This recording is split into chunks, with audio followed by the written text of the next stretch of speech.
ഞങ്ങളുടെ മൃതശരീരത്തിൽ ചവിട്ടിയിട്ട് മാത്രമേ നിങ്ങൾക്ക് ഈ പന്തൽ പൊളിക്കാനാവുകയുള്ളൂ. ഞങ്ങൾ ഈ രാജ്യത്തിന് വേണ്ടിയിട്ട് രക്തസാക്ഷികളാകാൻ തയ്യാറാണ്. ഞങ്ങൾ ഈ രാജ്യത്തിൻ്റെ മതേതരത്വം കാത്തു സംരക്ഷിക്കാൻ വേണ്ടിയിട്ട് എന്തും ചെയ്യാൻ തയ്യാറാണ്. ഞങ്ങൾ ഇവിടെ നിന്ന് മാത്രമേ സമരം ചെയ്യൂ.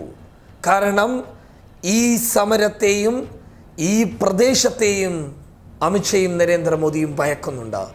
ആ ഭയമാണ് ഞങ്ങളുടെ ഊർജം. അമ്മമാർക്ക് കൊടുക്കാം ഒരു ബിഗ് സല്യൂട്ട്. അമിത്ഷയുടെ പട്ടാളത്തിന് മുന്നിൽ, സംഘപരിവാർ പ്രവർത്തകരുടെ തോക്കിന് മുന്നിൽ, RSSന്റെ ഭീഷണിക്ക് മുന്നിൽ അടിപതറാതെ ശക്തമായ നിലപാടുമായി മുന്നോട്ട് പോകുന്ന ആ അമ്മമാരല്ലേ യഥാർത്ഥ താരം. പറഞ്ഞു വരുന്നത്, 3-ാം ദിവസവും ഷാഹിൻബാഗിലെ പ്രതിഷേധക്കാരുമായി നടത്തിയ ചർച്ച പരിപൂർണ പരാജയം. സുപ്രീം കോടതിയുടെ നിർദ്ദേശപ്രകാരം സഞ്ജയ് ഹെഗ്ഡെയുടെ നേതൃത്വത്തിലുള്ള മുതിർന്ന അഭിഭാഷക സംഘം ഷാഹിൻബാഗിലെ പ്രതിഷേധക്കാരുമായി ഒരു ചർച്ച നടത്തുന്നു. ആ ചർച്ചയിൽ പറയുന്നുള്ളത്, നിലവിൽ നിങ്ങൾ സമരം ചെയ്തോളൂ, പക്ഷേ ഇവിടെ നിന്ന്, അതായത് നിലവിൽ സമരം ചെയ്യുന്ന ഷാഹിൻബാഗിൽ നിന്ന് ഈ സമരപ്പന്തൽ മാറ്റണം.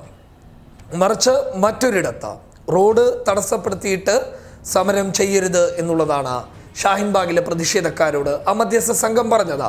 ഹെഗ്ഡെക്ക് ഒരു അനുകൂല നിലപാടുണ്ട്, അത് വേറെ വിഷയമാണ്. പക്ഷേ ആ സംഘത്തെ അയക്കാനുള്ള നീക്കം അമിത്ഷയുടെയും നരേന്ദ്രമോദിയുടെയുമാണ്, കേന്ദ്രത്തിൻ്റെയുമാണ്.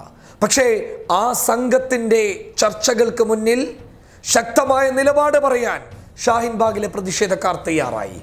അവർ ആർജവത്തോടെ പറയുന്നു, ഈ പന്തൽ ഞങ്ങൾ പൊളിക്കില്ല.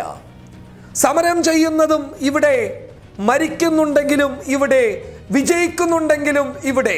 ഇതാണ് ഞങ്ങളുടെ നിലപാട്. ഈ നിലപാടിൽ നിന്ന് ഒരു മാറ്റവുമില്ല. ആ നിലപാട് പറയുന്നത് ഷാഹിൻബാഗിലെ അമ്മമാരാണെന്ന സത്യമാണ് നമ്മൾ തിരിച്ചറിയേണ്ടത്. ആ ആർജവം കണ്ട അമിത്ഷയും നരേന്ദ്രമോദിയും ഞെട്ടിക്കാണില്ലേ? ആ മധ്യസ്ഥ സംഘം തന്നെ ഒന്ന് വിറച്ചു കാണില്ലേ? കാരണം അവർക്കറിയാം, ഈ മധ്യസ്ഥ ചർച്ച ഇനി അവസാനിച്ചു കഴിഞ്ഞാൽ സുപ്രീം കോടതി അടുത്ത തീരുമാനത്തിലേക്ക് കടന്നു പോകും.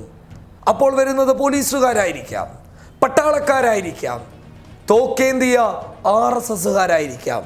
പക്ഷേ അതൊക്കെ തിരിച്ചറിഞ്ഞിട്ടും തങ്ങളുടെ നിലപാടിൽ ഒരു മാറ്റവുമില്ല എന്ന് ആർജവത്തിൻ്റെ, തൻ്റെ ഇടത്തിൻ്റെ വാക്കുകളിൽ അത് പറയാൻ തയ്യാറാവുന്നുണ്ടെങ്കിൽ അതാണ് രാജ്യസ്നേഹം, അതാണ് ജനാധിപത്യത്തോടുള്ള പരിപൂർണ കൂറ്. അവരാണ് മതേതരത്വം ഈ രാജ്യത്തുണ്ടാകണമെന്ന് ആഗ്രഹിക്കുന്നവർ. ആ ശക്തി ഉണ്ടല്ലോ, ആ ശക്തി തന്നെയാണ് ഈ രാജ്യത്തെ പൗരത്വ ഭേദഗതി നിയമത്തിനെതിരെ പോരാടുന്നവരുടെ ബലം, ഞങ്ങൾ അടങ്ങുന്നവരുടെ ശക്തി. ആ അമ്മമാരാണ് താരങ്ങൾ. മധ്യസ്ഥ സംഘം പ്രതീക്ഷകൾ മായ്ച്ചുകൊണ്ട് തിരിച്ചു പോകാം. ഇത് ഷാഹിൻബാഗിലെ അമ്മമാരാണ്. News desk, public Kerala.